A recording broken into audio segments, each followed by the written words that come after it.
الحمد لله رب العالمين والصلاة والسلام على سيد الأنبياء والمرسلين أما بعد فأعوذ بالله من الشيطان اللعين الرجيم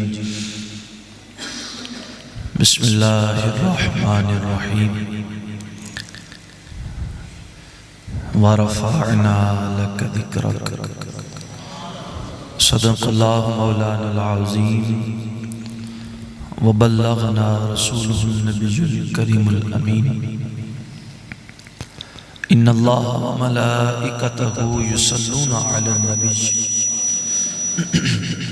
يا أيها الذين آمنوا صلوا عليه وسلموا تسليما الصلاة والسلام عليك يا سيدي یا رسول اللہ وعلى آلک واصحابک یا سیدی یا حبیب اللہ الصلاة والسلام علیک یا سیدی یا نبی اللہ وعلى آلک واصحابک یا خاتم النبیین مولایا صلی وسلم دائما ابدا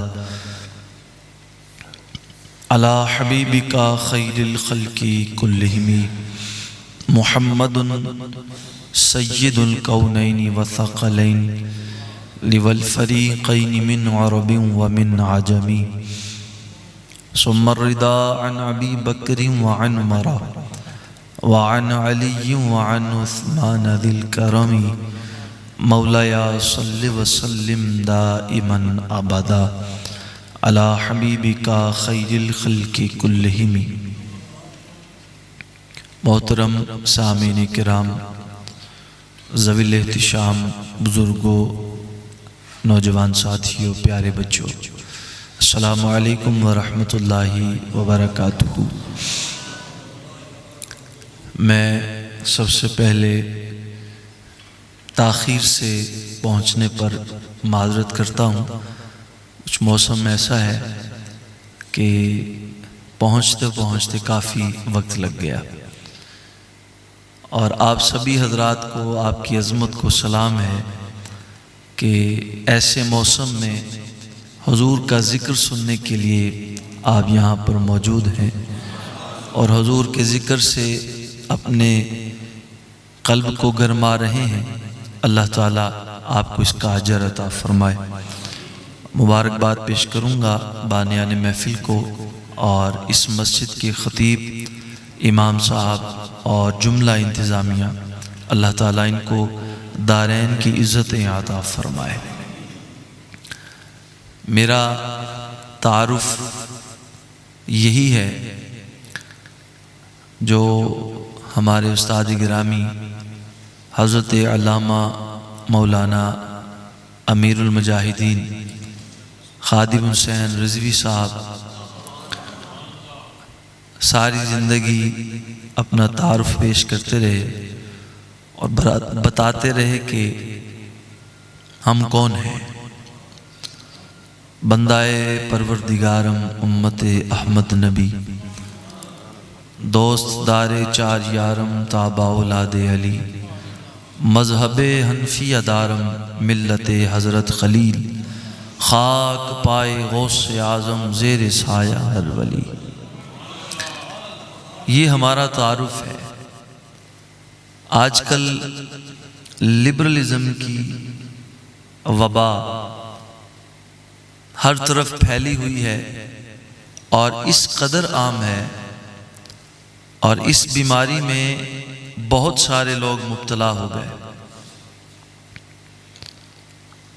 اور ہمارے سیدھے سادے بھولے بھالے سنی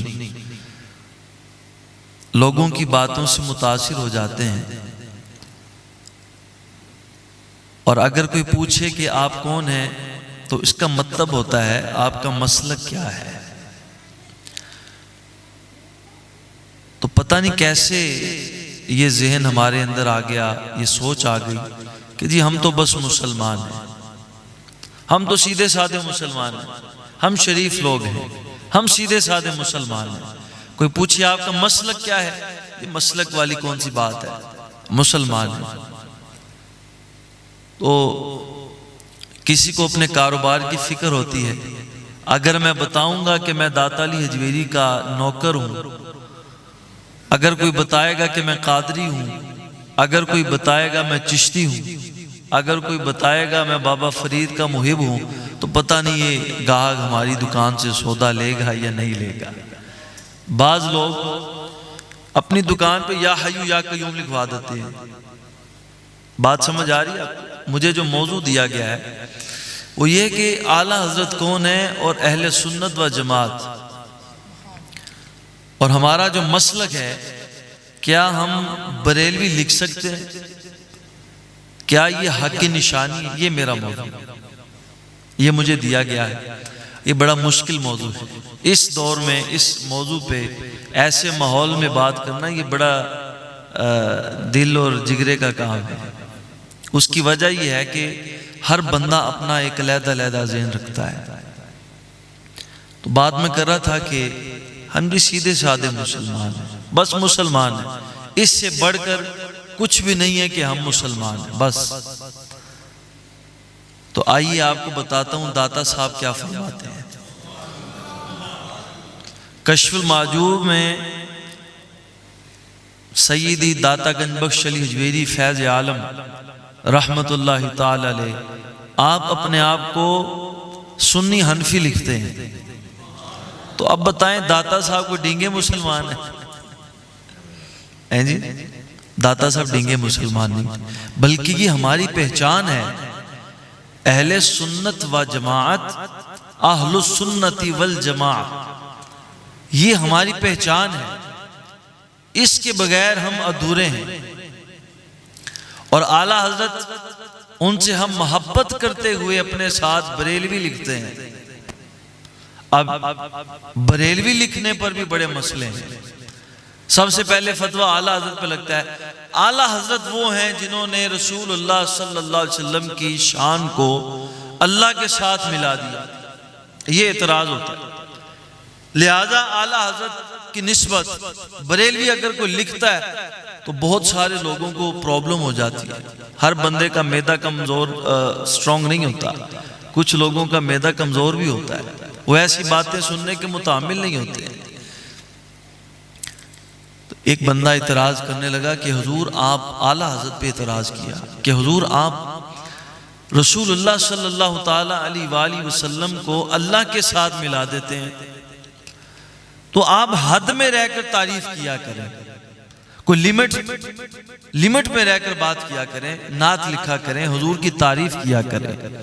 تو آپ نے فرمایا کہ اپنے شاگردوں سے فرمایا بھئی ایک قلم اور دوات اور صفحے لے کر آؤ، اور مخاطب سے فرمانے لگے کہ اس کے اوپر میاں مجھے لکھ کر دے دو کہ رسول اللہ کی حد یہ ہے، آپ کی شان، آپ کی حد یہ ہے، آئندہ سے اسی حد میں رہ کر میں نعت لکھوں گا۔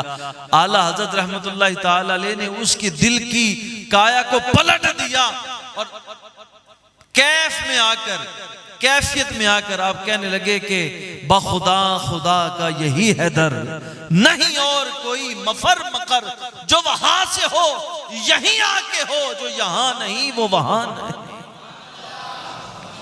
اللہ۔ اور حضرت مجدد علی افسانی، میں بڑی جلدی سے گزر رہا ہوں، حضرت مجدد علی افسانی نے مکتوبات شریف کے اندر لکھا ہے، آپ کہتے ہیں کہ یا اللہ ہم نے تجھے بھی اگر مانا ہے نا تو مصطفیٰ کے وسیلے سے مانا ہے۔ یا اللہ اے ہمارے رب تو خالق ہے، مالک ہے، لیکن ہم تجھے اگر مانتے ہیں تو مصطفیٰ کے وسیلے سے مانتے ہیں۔ شاعر کہتے ہیں میرے مولا تو مالک ہے سب کا، سچا خالق ہے، رازق ہے سب کا، اس لیے میں تجھے مانتا ہوں، تو میرے مصطفیٰ کا خدا ہے، اس لیے تجھے مانتا ہوں۔ تو میرے مصطفیٰ. ہم نے تو اللہ کو بھی رسول اللہ کے وسیلے سے مانا، اور صحابہ نے اللہ تعالیٰ کو رسول اللہ کے وسیلے سے مانا. کہاں کہاں جدا کریں گے، کس کس مقام پہ جدا کریں گے، کر ہی نہیں سکتے. خدا نے کلمے میں عجب اہتمام رکھا ہے کہ اپنے بعد محمد کا نام رکھا ہے. پتا تھا پڑھنا نہیں کچھ لوگوں نے، نماز میں بھی درود و سلام رکھا ہے. نہیں کر سکتے جدا، نہیں جدا کر سکتے. ہر جگہ پہ رسول اللہ کا نام اللہ کے نام کے ساتھ ہے. اور آج کی جو محفل ہے اس کے بانیہ نقش بندی ہیں اور ان کی نسبت ہے. تو آؤ آپ کو نقش بندیوں کے امام سیدنا صدیق اکبر کی بارگاہ میں لے کے چلتے ہیں اور ان سے پوچھتے ہیں کہ کیا حضور یہ جدا جدا ہیں؟ میرے امام تو کہتے تم ذات خدا ہو، نہ خدا ہو نہ جدا ہو. تو آپ بتائیں کہ حضور کیا رسول اللہ صلی اللہ علیہ وسلم خدا سے جدا ہیں؟ کیا کر سکتے ہیں؟ تو امام رازی نے تفسیر کبیر کے اندر یہ پورا ایک واقعہ لکھا ہے، بڑا مفصل ہے، وقت کم ہے. رسول اللہ صلی اللہ تعالیٰ علیہ وسلم نے جناب صدیق اکبر کو ایک انگوٹھی دی، فرمایا کہ اس کے اوپر اللہ کا نام لکھوا کر لاؤ، اللہ کا نام لکھوا کر لاؤ. تو یار غار مصطفیٰ صلی اللہ تعالیٰ علیہ وسلم آپ چلے گئے، دکان پہ گئے. وہ جو نقش و نگار کرنے والا تھا انگوٹھی پہ، اس سے کہا بھائی اس پہ اللہ کا نام لکھ دو. تو جب اس نے لکھنا شروع کیا آپ نے فرمایا ٹھہرو، اس پہ اللہ کا نام بھی لکھو اور میرے حبیب کا نام بھی لکھو. اللہ کا نام بھی لکھو اور رسول اللہ کا نام بھی لکھو. اس نے لکھ دیا، انگوٹھی لی اور حضور صلی اللہ تعالیٰ علیہ وسلم کی خدمت میں حاضر ہو گئے. حاضر ہو کر رسول اللہ صلی اللہ علیہ وسلم کی خدمت میں انگوٹھی پیش کی. رسول اللہ صلی اللہ تعالیٰ علیہ وسلم نے انگوٹھی دیکھی تو اس کے اوپر اللہ کا نام بھی تھا اور رسول اللہ کا نام بھی تھا. رسول اللہ صلی اللہ علیہ وسلم نے فرمایا صدیق میں نے تو صرف اللہ کا نام لکھنے کے لیے کہا تھا، تم نے میرا بھی لکھ دیا. عرض کرتے یا رسول اللہ صلی اللہ علیہ وسلم اس کائنات کے اندر کوئی جگہ ایسی نہیں ہے جہاں پہ رب کا نام ہو اور آپ کا نام نہ ہو. اقبال کہتے ہیں عشق پوچھ پوچھ کر نہیں ہوتا بلکہ یہ کیفیت ہے، یہ اندر سے نکلتی ہے، پوچھنا نہیں پڑتا. صدیق اکبر نے کسی سے فتویٰ نہیں لیا تھا، نہ رسول اللہ سے پوچھا تھا کہ یا رسول اللہ آپ کا نام لکھواؤں کہ نہ لکھواؤں، یہ کون سی کتاب میں لکھا ہے بتائیں. زبور میں لکھا ہے، تورات میں لکھا ہے، انجیل میں لکھا ہے، قرآن میں لکھا ہے؟ نہیں، پوچھا نہیں ہے. عشق بے باک ہوتا ہے. رسول اللہ صلی اللہ تعالیٰ علیہ وسلم کی خدمت میں جبرائیل آ گئے، عرض کرتے ہیں یا رسول اللہ صلی اللہ علیہ وسلم خالق و مالک سلام بھیجتا ہے اور کہتا ہے صدیق کو بتا دیں اگر صدیق آپ کے نام کے سوا رب کے ساتھ کسی کا نام لکھنا نہیں چاہتا تو رب بھی صدیق کا نام آپ کے نام کے ساتھ ہر وقت رہنا چاہتا ہے. ہائے ہائے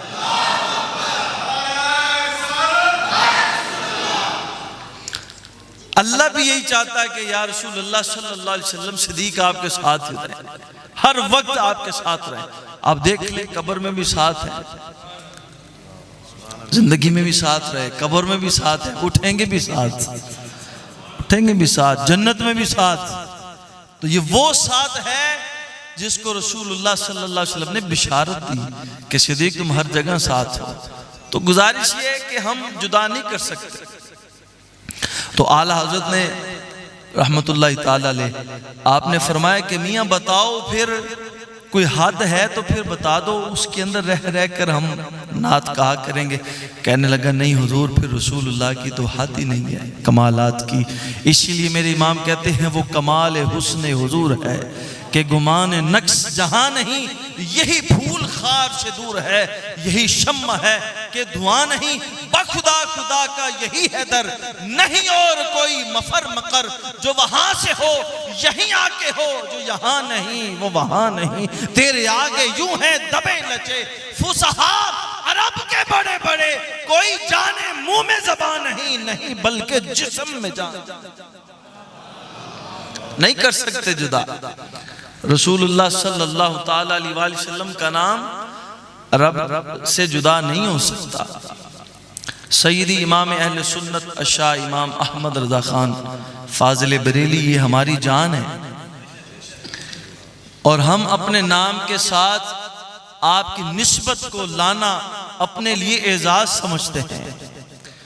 لوگ کہتے ہیں نا جی ٹھیک ہے مسلمان، اس کے ساتھ پھر اہل سنت، بس یہاں تک ٹھیک ہے، پھر آگے آپ نے قادری بھی لکھوایا ہے، چشتی بھی لکھوایا ہے، سہروردی بھی لکھوایا ہے، اور پھر بریلوی بھی لکھوا دیا ہے۔ تو آپ صرف اہل سنت کر لیں، چلو مسلک ہیں بڑے بڑے، تو پتہ چل جاتا ہے کہ بندہ کیا ہے۔ تو میں کہتا ہوں کہ اہل سنت کے اندر بھی اب بہت سارے عجیب و غریب لوگ آ چکے ہیں، آپ جانتے ہیں، کوئی ناسبی آ گیا ہے، کوئی رافضی آ گیا ہے، کوئی علی علی کرتا ہے صدیق کو چھوڑ دیتا ہے، کوئی صدیق کر رہا ہے اور علی کو چھوڑ دیتا ہے۔ آؤ امام اہل سنت شاہ امام احمد رضا خان کی بارگاہ میں چلتے ہیں اور پوچھتے ہیں کہ حضور کیا کرنا چاہیے؟ آپ نے فرمایا وہی کرنا چاہیے جو میں نے 1 صدی پہلے کیا تھا۔ اگر کوئی صدیق کو چھوڑ کر علی کے دامن کو تھامے بے ایمان ہے، جو علی کے دامن کو تھام لے صدیق کو چھوڑ دے بے ایمان ہے۔ حضور پھر راہ فرار جو اختیار کرے اس کا حل کیا ہے؟ فرمایا سب کو چھوڑ دو اور اس کے دامن کو پکڑ لو جو چاروں کا نوکر ہو، حضور کے در والوں کا بھی نوکر ہو، حضور کے گھر۔ ہاں یہ پہچان ہے، اور خدا کی عزت و جلال کی قسم اگر اعلیٰ حضرت یہ کام نہ کر کے جاتے جو آپ نے کیا تھا، آج نہ جانے ہم کدھر کدھر بیٹھے ہوتے، خدا کی قسم۔ اسی لیے تو ہم کہتے ہیں عاشقوں کے امام، عشق و محبت عشق و محبت، علم و حکمت علم و حکمت، اعلیٰ حضرت ہماری جان ہے الحمدللہ۔ اچھا تو اب بریلوی کیوں لکھتے ہیں اس دور میں؟ حضرت یہ بہت بڑی ضرورت ہے، لکھنا چاہیے نا، کیوں نہیں لکھتے؟ لکھیں، بتائیں۔ کسی کا جو امام ہے وہ حضور کے علم غیب کا منکر ہے، وہ کتنی تعریفیں کرتے ہیں اس کی۔ کسی کا جو امام ہے اس نے کہا بھی رب بھی جھوٹ بولنے پر قادر ہے، وہ کتنی تعریفیں کرتے ہیں۔ اور الحمدللہ ہمارا وہ امام ہے جس نے اگر رب کی شان لکھنا چاہی تو کمال کر دیا۔ وہ کہتے ہیں اگر رسول اللہ کی شان لکھنے پر آئے تو کمال کر دیا، اور ایسی حمد کہی آج تک ایسی حمد کوئی نہیں کہہ سکا۔ ایسی حمد کہی، کسی نے کہا کہ رب وہ ہے جس نے یہ زمین بنائی، رب وہ ہے جس نے آسمان بنائے، رب وہ ہے جس نے زندگی دی، رب وہ ہے جس نے انسان کی تخلیق کی، رب وہ ہے جو رزق دیتا ہے، رب وہ ہے جو صحت دیتا ہے، رب وہ ہے جو بیٹے دیتا ہے، بیٹیاں دیتا ہے، زندگی دیتا ہے، موت دیتا ہے، مالک ہے، خالق ہے، رازق ہے۔ اعلیٰ حضرت کی بارگاہ میں جب یہ سوال ہوا آپ نے کہا کہ لاؤ ہم بھی حمد کہتے ہیں۔ لوگ سنیوں پر اعتراض کرتے ہیں کہ سنی حمد نہیں کہتے، آؤ پھر بتاؤں حمد کہی اعلیٰ حضرت نے۔ کہتے ہیں وہی رب ہے جس نے تجھ کو ہمتن کرم بنایا، اور ہمیں بھیک مانگنے کو تیرا آستان بتایا۔ تجھے حمد ہے خدایا، تجھے سب کہہ دیں ذرا، تجھے حمد ہے خدایا، تجھے حمد ہے خدایا، تجھے حمد ہے احمد رضا حمد بھی کس بات پہ کر رہا ہے؟ یا اللہ تیری پاکی ہے، تیری حمد کر رہا ہوں کس بات پہ کہ تو نے اللہ اپنا محبوب ہمیں دے دیا اور اس کو اتنا دیا اگر اس کے در پہ کوئی آئے ممکن ہی نہیں ہے کہ خالی لوٹ جائے۔ اس بات پہ یا اللہ تیری پاکی ہے، اتنا عطا کیا اور پھر ہمیں در بھی بتا دیا، اگر مانگنا ہے تو پھر یہاں سے مانگو۔ اس بات پر اللہ کی پاکی، اور کہتے کہ وہ کنواری پاک مریم، وہ کنواری پاک مریم، وہ نفخت فیہ کا دم ہے جب نشان اعظم، مگر آمینہ کا جایا وہی سب سے افضل آیا، وہی سب سے افضل آیا۔ تجھے حمد ہے خدایا، تجھے حمد ہے خدایا، تجھے حمد ہے خدایا۔ انشاءاللہ اعلیٰ حضرت رحمت اللہ تعالی علیہ آپ سے کسی نے پوچھا کہ حضور یہ محفل میلاد ہونی چاہیے کہ نہیں ہونی چاہیے؟ یہ اعلیٰ حضرت سے سوال پوچھا کسی نے، تو اعلیٰ حضرت نے جواب کیا دیا، سنیں ذرا۔ اعلیٰ حضرت فرمانے لگے کہ محفل میلاد میں جو جلنے والی شمع ہے، جو چراغ جلتا ہے نا محفل میلاد میں، اس شمع کے اوپر احمد رضا کا دل بھی قربان ہے۔ یہ ہے ہمارے اعلیٰ حضرت، عشق و محبت، عشق و محبت، عشق و محبت، عشق و محبت، عشق و محبت، عشق و محبت۔ تو پھر دل چاہتا ہے نا کہ ایسے بندے کا نام آگے لکھا جائے جس نے ہمارا ایمان بچایا۔ اللہ تعالیٰ نے یہ دیکھیں قرآن کا حسن آپ کو دکھا رہا ہوں، اِنَّا أَعْطَيْنَاكَ الْكَوْثَرَ فَصَلِّ لِرَبِّكَ وَانْحَرْ إِنَّ شَانِئَكَ هُوَ الْأَبْتَرُ۔ سارے کا سارا قرآن محبوب پاک صلی اللہ تعالیٰ علیہ وآلہ وسلم کی نعت ہے۔ سارے کا سارا قرآن حضور کے معجزات کا ذکر ہے، حسن کا ذکر ہے، اور آخر میں فرمایا کہ محبوب ہم نے آپ کو خیر کثیر عطا فرمایا، خیر کثیر عطا فرمایا۔ اور اس خیر کثیر کے اندر یہ جو اِنَّا أَعْطَيْنَاكَ الْكَوْثَرَ فَصَلِّ لِرَبِّكَ وَانْحَرْ إِنَّ شَانِئَكَ هُوَ الْأَبْتَرُ۔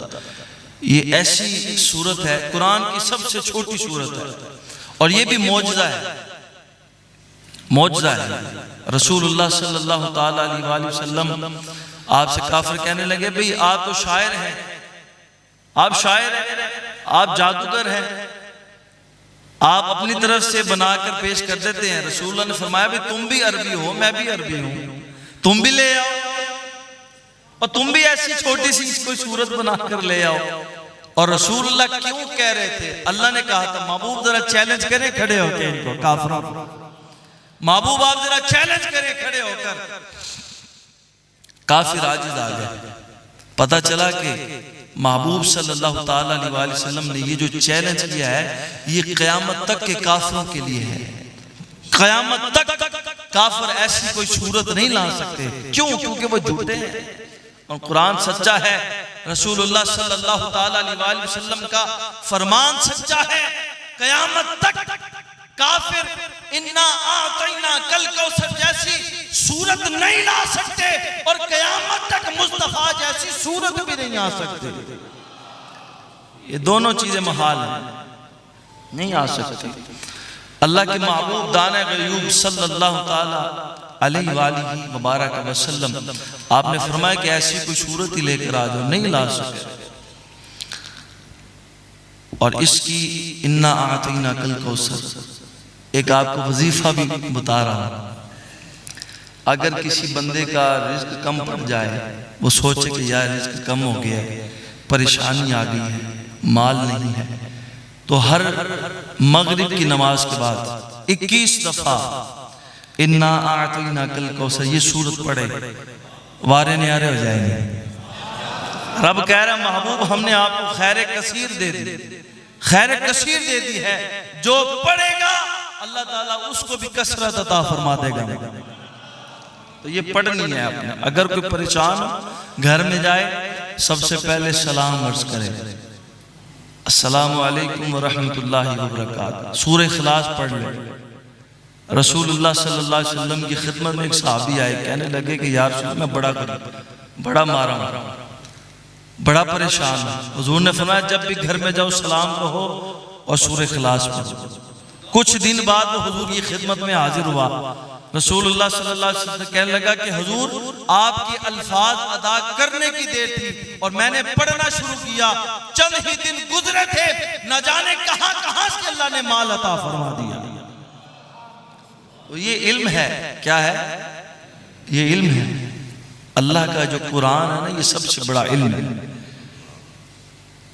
اگر کوئی چاہتا ہے کہ اس کے دل سے میل اتر جائے، اس کے دل پہ جو غبار ہے وہ اتر جائے، یہ جو مٹی ہے، یہ جو دھواں ہے دل سے اتر جائے، تو آپ کو ایک اور نسخہ دے رہا ہوں۔ اپنے گھر میں جائیں اور آپ کے گھر میں جو قرآن پڑھا ہے نا، اس کے اوپر جو گرد پڑی ہے اس کو صاف کر دیں۔ قسم خدا کی ہم نے قرآن پڑھنا چھوڑ دیا ہے۔ تویز لینے مولوی صاحب کے پاس چلے جاتے ہیں، مولوی صاحب تویز دے دیں، دعا کر دیں، کوئی دم کر دیں، بڑی پریشانی ہے، دل نہیں لگتا، نماز پڑھنے کا مزہ نہیں آتا۔ تو جو گھر میں قرآن پڑھا ہے اوپر، بتائیں کتنی دیر ہو گئی ہے، رمضان دوبارہ آنے والا۔ بعض لوگ ایسے بھی ہوں گے جنہوں نے رمضان کا قرآن پڑھا ہو اور اس کو کھولا ہو، اور گھر میں 3 قرآن پڑھے ہوتے ہیں کہ کمرے میں 4 پڑھے ہوتے ہیں، پڑھتے ہیں نہیں۔ اور پھر اماں کیا کہتی ہیں، بیٹا تم پڑھتے تو ہو نہیں، جاؤ اس کو مسجد میں رکھو۔ مسجد قرآن جمع کرنے کی جگہ نہیں ہے، بلکہ مسجد قرآن کھول کے پڑھنے کی جگہ ہے۔ ایک مسجد میں 100 نمازی ہیں، 600 قرآن پڑھا ہوا۔ میں نے کہا یار یہ 600 قرآن کیوں پڑھا ہوا ہے؟ کہنے لگے جی لوگ رکھ جاتے ہم کیا کریں۔ پتا چلا کہ لوگ پڑھتے نہیں ہیں، جو پڑھتے نہیں ہیں 2-2 3 سال بعد مسجد کی زینت بن جاتا ہے۔ تو اگر آپ چاہتے ہیں کہ آپ کے دلوں سے غبار اٹھ جائے اور دل صاف ہو جائے، مصفہ ہو جائے، مجلہ ہو جائے، ابھی محفل کے بعد گھر جاؤ، اپنے گھر میں جو قرآن پڑھا ہے اس کی مٹی اتارو، خدا کی قسم تمہارے دل کی ساری قطور کو اللہ دور فرما دے گا۔ اس کو کھول کے پڑھتے نہیں۔ سورہ فاتحہ کتنی ام الکتاب جس کا لگا، ام الکتاب 60 سے اوپر نام ہے اس کا۔ ہم نے کبھی نماز کے علاوہ پڑھنے کی زحمت ہی نہیں دی، بس نماز میں اللہ نے نماز میں دے دی ہے، واجب ہے ہمارے پر پڑھنا، اگر نہیں پڑھیں گے نماز نہیں ہوگی۔ اللہ نے ہمیں عطا کر دیا، ہمیں اس کا شعور نہیں ہے کہ یہ کتنی بلند چیز ہے۔ یہ کتاب ہے، کتاب کا علم ہے، اس کو پڑھنا چاہیے، اس کو اپنے وظائف میں شامل کرنا چاہیے۔ حضرت سلیمان علیہ السلام آپ کے دربار میں آپ کے حواری بیٹھے تھے، ملکہ بلقیس پہنچنے والی تھی، آپ نے فرمایا کہ اس کا تخت لانا یہاں پر جہاں پر میں بیٹھا ہوں۔ تو کتنی دیر میں آئے گا؟ قرآن کہتا ہے دیو ہیکل جن کھڑا ہو، کہنے لگا جی حضور آپ کی مجلس برخاست ہونے سے پہلے تخت آ جائے گا۔ اور قرآن کہتا ہے کہ وہاں پر ایک آپ کا حواری اور بھی موجود تھا جس کا نام تھا آصف بن برخیہ۔ اس نے کہا کہ حضور آپ اپنی آنکھیں بند کریں، آنکھیں کھولیں گے تخت آپ کے سامنے ہوگا۔ قرآن کہتا ہے کہ اس کو یہ کرامت کیسے ملی؟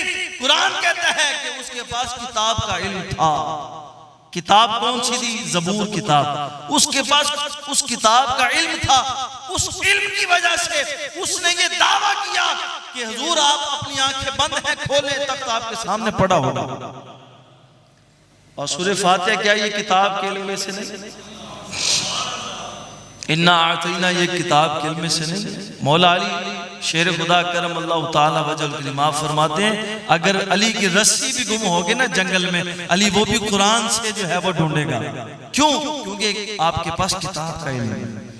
بابا فرید الدین گنج شکر رحمت اللہ تعالی علیہ آپ کی خدمت میں ایک بوڑھی عورت آئی، کہنے لگی کہ حضور بیٹی کی شادی ہے، بڑی غریب عورت ہوں، آپ کرم فرما دیں، دعا کر دیں، کچھ عطا کر دیں۔ آپ نے فرمایا بی بی آپ گھر چلی جائیں، جب برات جس دن برات نے آنا ہے بس چولہا جلا کر اوپر دے کے رکھ دینا اور مجھے بلا لینا۔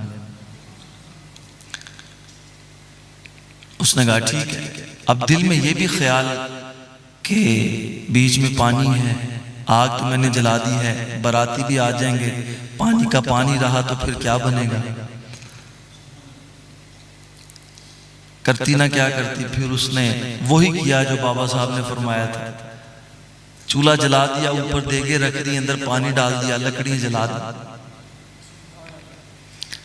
اور بابا صاحب کو کہا حضور برات آنے والی، آپ تشریف لے آئے۔ حضور زہد الانبیاء رحمت اللہ تعالی علیہ بابا فرید الدین گنج شکر رحمت اللہ تعالی علیہ آپ تشریف لے گئے۔ آپ نے درود پاک پڑھا، بسم اللہ پڑھی اور سورہ فاتحہ پڑھ کے پھونک مار دی۔ کہا بی بی ذرا پراتے تو اٹھاؤ دیگ سے۔ پرات اٹھائی، بی بی نے کہا جی اس کے اندر جو ہے وہ سالن بنا ہوا ہے۔ دوسری اٹھاؤ، دوسری اٹھائی، اس میں چاول تیار ہے۔ اور میں تیسری اٹھاؤ، تیسری میں حلوہ تیار ہے۔ ایک بندہ وہاں پر دیکھ رہا تھا، کہنے لگا جی واہ واہ واہ کیا بات ہے، مسئلہ ہی حل ہو گئے سارے۔ آج کے بعد کوئی ضرورت نہیں کمانے کی، پیٹ کے لیے کرتے ہیں نا سارا کچھ۔ بابا صاحب نے مسئلہ ہی حل کر دیا۔ گھر گیا، بیوی سے کہنے لگا پیچھے پیچھے ہو جاؤ، دیکھو میں کی کرنے لگا۔ جی پتہ نہیں کی کر لگے نے میاں صاحب نے آگ جلائی، اوپر دیگ رکھی، ساری رات کھڑا رہا، سورہ فاتحہ پڑھتا رہا، ساری رات کھڑا رہا، لیکن بنا کچھ بھی نہیں، پانی کا پانی رہا۔ اللہ صبح بابا جی کے پاس گیا، کہنے لگا حضور ایک بات تو سمجھائیں، آپ نے سورہ فاتحہ پڑھی، وہاں سے قورمہ نکلا، چاول نکلے، حلوہ نکلا، میں ساری رات پڑھتا رہا، پانی کا پانی رہا۔ آپ نے فرمایا اے اللہ کے بندے، سورہ فاتحہ تو تو نے بھی پڑھی ہے، میں نے بھی پڑھی ہے، لیکن فرید جیسی زبان کہاں سے لائے؟ فرید جیسی زبان کہاں سے لائے گا؟ اور فرید جیسی زبان کہاں سے لائے گا؟ یہ کیسے ملے گی؟ یہ درویشوں کے پاس بیٹھنے سے ملے گی۔ نگاہ ولی میں یہ تاثیر دیکھی، بدلتی ہزاروں کی تقدیر دیکھی۔ پھر یہ وظائف، یہ چلے، کچھ بھی نہیں، یہ ضرورت نہیں پڑتی ہے۔ پھر ولی کی زبان سے بس نکلتا ہے یا اللہ کر دے، اللہ کر دیتا ہے۔ آؤ میں تمہیں بتاؤں، میرے امام اعلیٰ حضرت شاہ امام احمد رضا خان، یہ تو چھپے رہے، یہ بھی بہت بڑے ولی تھے، بہت بڑے ولی تھے۔ آپ کا ایک بڑا ماڑا سا مرید تھا، کہنے لگا حضور میں پان کی دکان چلاتا ہوں، پان کی دکان چلاتا ہوں، چلتی نہیں ہے۔ سامنے ایک دکان ہے پان کی، وہ بہت چلتی ہے۔ اب میں بتانے لگا ہوں کہ جو ولی ہیں ان کی زبان میں، ان کے قلم میں کتنی تاثیر ہوتی ہے، اور یہ کیسے ملتی ہے، یہ بھی آپ کو انشاءاللہ نسخہ دے کر جاؤں گا آج۔ آپ نے کہا ٹھیک ہے، آپ نے تویز پہ کچھ لکھا، بند کر کے پکڑا دی، کہا بیٹا گلے میں رکھ لو۔ اس نے جا کر گلے میں رکھ دیا۔ وہ چند دنوں میں اس کی دکان ایسی چلی، ایسی چلی، ایسی چلی، کہتا ایسے لگتا تھا جیسے سارے علاقے کے لوگ مجھ سے پان کھانا شروع ہو گئے۔ بڑا امیر ہو گیا۔ ایک دن خیال آیا یار دیکھوں تو صحیح کہ اعلیٰ حضرت نے لکھا کیا تھا۔ وہ قرآن کی لگتا کہ بہت بڑی آیت لکھی ہوگی، بہت بڑے کلمات لکھے ہوں گے۔ وہ کھول کر دیکھوں تو صحیح اس میں لکھا کیا ہے۔ جب اس پرچی کو کھولا تو اس کے اندر لکھا ہوا تھا حضرات پان یہاں سے خریدے۔ تو یہ حکم تھا، یہ حکم تھا اہل علاقہ کو، بھائی پان اگر کھانا تو ادھر سے کھاؤ۔ اور اللہ نے بھی موڑا نہیں، کہا احمد رضا تو نے میرے نبی کے دین کی حفاظت کی ہے، تحفظ کیا ہے، تیرے لب ہلنے کی دیر ہے، پورا کرنا میرا کام ہے۔ یہ وظیفہ آپ کو دینے لگا ہوں، ایسا ممکن کیسے ہے، ایسا ہوتا کیسے ہے؟ بابا صاحب نے یہ جو سورہ فاتحہ پڑھی ہے اس کے اندر تاثیر کیسے آئی ہے؟ ولیوں کی زبان میں تاثیر کیسے آتی ہے؟ اعلیٰ حضرت کہتے وظیفہ تمہیں دے رہا ہوں، پڑھتے رہو، رب تاثیر عطا فرما دے گا۔ حضور وظیفہ کیا ہے؟ فرمایا بس یہ کہتے رہو، انہیں جانا، انہیں جانا، انہیں مانا، انہیں جانا، انہیں مانا، انہیں جانا، انہیں مانا، انہیں جانا، انہیں جانا، انہیں جانا، انہیں جانا، انہیں جانا، انہیں جانا، ہاتھ اٹھا کر انہیں جانا، انہیں جانا، انہیں جانا، انہیں جانا، انہیں جانا، انہیں جانا۔ یہ وظیفہ خدا کی قسم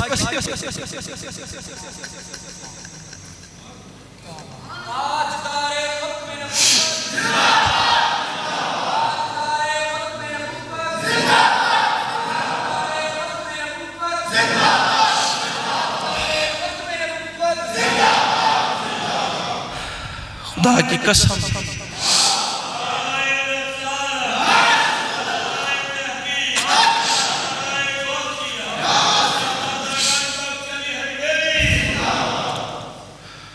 یہ وظیفہ ہے جی اللہ کو۔ اگر کوئی چاہتا ہے کہ رب کو پالے تو بس یہی راستہ ہے، بس اس کے علاوہ راستہ کوئی نہیں ہے۔ بس ایک ہی دروازہ ہے، اس دروازے پہ محمد لکھا ہے صلی اللہ علیہ وسلم۔ جو چاہتا ہے کہ رب کو پالے بس اس دروازے سے داخل۔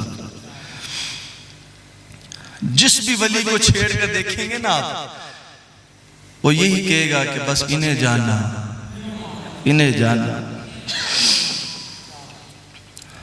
ولیوں کی زبانوں میں یہ جو تاثیر ہے یہ کیسے آتی ہے؟ یہ حضور کے ساتھ محبت کرتے ہیں اور کہتے ہیں کہ بس انہیں جاننا۔ سلطان العارفین سلطان باہو رحمۃ اللہ تعالی علیہ، آپ کھیتوں میں کام کر رہے تھے تو ایک بارات گزری وہاں سے، کہنے لگے کہ حضور ہم نے احمد پور جانا ہے، رستہ بتا دیں۔ تو آپ سلطان العارفین تھے، آپ نے فرمایا بھی بتا دوں یا پہنچا دوں؟ اور بتاؤں یا پہنچا دوں؟ کہنے لگے حضور مرضی، موج فقیران دی، پہنچا دیں۔ آپ نے فرمایا ٹھیک ہے۔ سارے بیلیوں سے فرمایا اوہ سارے بیلی اپنی اکھا بند کر لو، تے ادو کھولیاں جدو میں کہاں گا۔ تھوڑی دیر بعد سب نے آنکھیں کھولی تو گنبد خضرا کے سامنے کھڑے تھے۔ وہ کہنے لگے حضور اس احمد پور نہیں جانا، آپ کہنے لگے ہمیں بس اسی احمد آباد کا پتہ ہے۔ وہ بھی کہہ رہے تھے انہیں جانا، انہیں مانا، انہیں جانا، بس انہیں جانا۔ نہ رکھا غیر سے کام، للہ الحمد میں دنیا سے مسلمان گیا۔ بس یہی راستہ ہے، اس کے علاوہ اور کوئی راستہ لا ورب العرش، جس کو جو ملا ان سے ملا، بس ان کے علاوہ راستے کوئی نہیں ہے۔ خلیل اللہ کو بھی حاجت رسول اللہ کی۔ تو اعلیٰ حضرت یہ پیغام دے کر گئے ہیں کہ اپنے نبی کے ساتھ وفا کرو، اور ایسی وفا کرو، ایسی وفا کرو کہ کم از کم اتنا تو ضرور ہونا کہ جب حضور قبر میں آئیں تو فرشتوں کو پوچھنا نہ پڑے، بلکہ حضور خود کہہ دے کہ میرا غلام آ گیا ہے۔ یہ اپنے سر، اپنے دل، یہ حضور کے لیے وقف کر دے، یہ کہیں اور کسی اور جگہ نہ دے، بس حضور کے لیے وقف کر دے۔ پھر دیکھیں کیسے رنگ لگتے ہیں۔ اور یہ سر کا مقصد کیا ہے، یہ دل کا مقصد کیا ہے؟ اعلیٰ حضرت کہتے ہیں دل ہے وہ دل جو تیری یاد سے مور رہا، دل ہے وہ دل جو تیری یاد سے مور رہا، اور سر ہے وہ سر جو تیرے قدموں پہ قربان گیا۔ آپ کو سادہ انداز سے سمجھاتا ہوں، یہ سر ہے صد کا نبی کا اتارنے کے لیے یہ سر ہے صدقہ نبی کا اتارنے کے لیے یہ سر ہے صدقہ نبی کا اتارنے کے لیے یہ زندگی ہے محمد پہ وارنے اور حیات یہ بابا جی خادم حسین رضوی صاحب یہ بتا کر گئے ہیں قوم کو امت کو ہمارا المیہ یہ ہے کہ ہم مرنے کے بعد مانتے ہیں پہلے کوئی نہیں مانتے ہم یہ ہمارا یہ المیہ ہے جب بندہ زندہ ہوتا ہے ہم قدر ہی نہیں کرتے نورانی صاحب کو دیکھ لیں ہم قدر ہی نہیں کرتے جب بندہ چلا جاتا ہے پھر ہم کہتے ہیں ہائے ہوئے پھر جنازہ دیکھ کر کہتے ہیں وہ اتنا بڑا بندہ تھا اور جب وہ زندہ ہوتا ہے خدا کی قسم خدا کی عزت اور جلال کی قسم یہ جتنے لوگ جنازے میں تھے نا کاش کہ یہ الیکشنوں میں بھی ہوتے یہ جتنے لوگ جنازے میں تھے کاش کہ الیکشن میں بھی ہوتے اور نبی کے غلام یہ ووٹ ہی ڈالا نا جی یہ ووٹ ڈالا ہے کاش یہ ووٹنگ 3 سال پہلے ڈل جاتی وہ کہتے رہے کہ یار اکٹھے ہو جاؤ رسول اللہ کے دین کو تخت پر لے آؤ ہم نے کہا بھئی ایسے بابا جی لگے میں بس جذباتی یہ کیفیت ہوتی ہے بزرگوں کی لگے میں بل لگے رہے بابا جی بتا کر گئے ہیں حیات عشق میں سے گزاریے ان کے وہ خود ہی آئیں لحد میں اتارنے کے لیے وہ خود ہی آئیں لحد میں اتارنے کے لیے اتنی تو کم از کم وفات بابا جی کہا کرتے تھے اتنی وفات کر کے جاؤ نا یار کم از کم قبر میں تو جانا نا رسول اللہ سے ملاقات تو ہونی ہے اتنی وفا کر کے جاؤ جب روح میرے پیراہن خاکی سے نکلی تو روزے سے آواز آئی او میرا فقیر آیا وفا کریں رسول اللہ کے ساتھ وفا کر کے جائیں جو وفا کرتے ہیں نا پھر رسول اللہ بڑا انعام دیتے ہیں عاشق کے امام سید امام اہل سنت اشاہ امام احمد رضا خان آپ کی وصیت تھی آپ نے فرمایا میری قبر 6 فٹ گہری بھی رکھنا چوڑی کا تو آپ نے سنا ہے فرمایا گہری بھی رکھنا حضور آپ کو کوئی اٹھا کے لے دے گا قبر سے یہ وصیت کی تھی آپ نے اعلیٰ آپ نے فرمایا نہیں قبر میں رسول اللہ نے آنا ہے جب رسول اللہ قبر میں آئیں گے ساری زندگی میں جمعے کے بعد کھڑا ہو کر کہتا رہا مصطفیٰ جانے رحمت پہ لاکھوں سلام تو جب قبر میں حضور آئیں گے میں بیٹھا رہوں گا کھڑا ہو کر کہوں گا یا نبی سلام علیہ اتنی وفا کر کے جاؤ اللہ تعالیٰ ہم سب کو رسول اللہ صلی اللہ علیہ وسلم کا وفادار بنائے اور حضور کے مشن کے ساتھ ہم سب کو اللہ تعالیٰ مخلص ہونے کی توفیق عطا فرمائے بارے دیگر میں مبارکباد پیش کرتا ہوں بانی علی محفل کو اور جتنے بھی آپ نمازی ہیں آپ کے چمکتے چہرے رات کے اس پہر میں گواہی دے رہے ہیں کہ آپ رسول اللہ کے غلام ہیں اللہ تعالیٰ ان ساعتوں کو ہمارے لیے قلب روز قیامت ذریعہ نجات بنائے وآخر دعوایا الحمدللہ رب العالمین